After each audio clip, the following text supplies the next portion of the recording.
Right, here we are aboard Lou-Lou Belle once again. It's Saturday the 2nd of September 2023. We're in the Blackwater estuary and we're beating out towards the bench head. Getting the sails up was fine, except for the fact, major balls up, I forgot to unfurl or untie my new luff reefing pennants, and they all got tangled up, so that was a bit of a right balls up, but never mind, we live and learn. But yeah, we're now beating out. We're going eastward out of the estuary. The tide is still coming in. What time is it?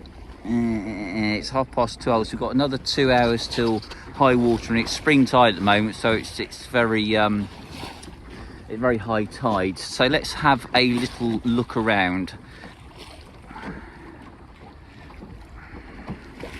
In the distance, you probably can just see it. Let me zoom in a bit. There's a Thames sailing barge, a spritsail barge, which is brilliant. We're actually under autopilot, which was a great help when I was fart-arsing around with the reefing pennants. So yeah, we're giving that a go. It's supposed to use quite a lot of power, so I thought I'd use it quite a lot this trip, just to see how much power it does actually use. Full sail, no reefs, because the wind is less than was forecast. It's supposed to be 4 gusting 5, and at the moment it isn't.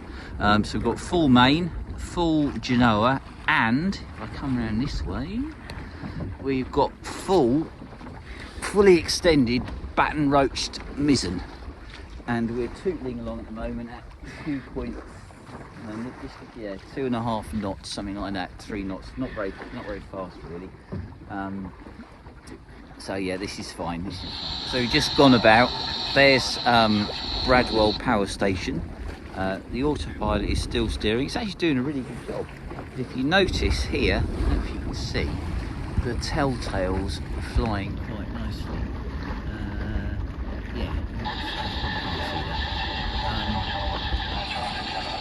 So what I have got a bit of a crease coming down from the bottom of the gaff. I think that's they call that the throat. I think I could do getting the peak halyard a bit tighter, but I can't because it blocks across. You can just see those the ropes twisted, so I'll untwist that when I drop the sail.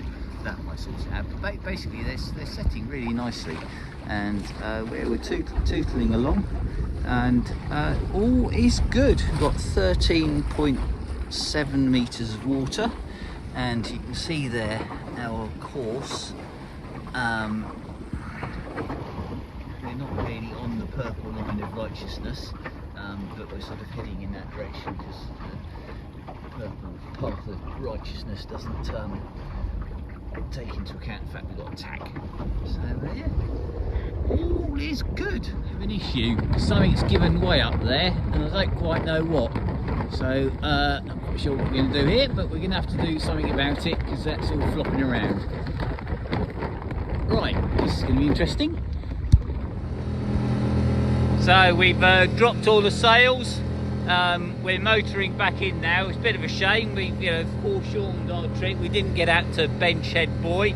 I'm not sure we'd ever have got there because it's still quite a way and the wind was quite light, and we were the tide's still coming in, so we were going against the tide.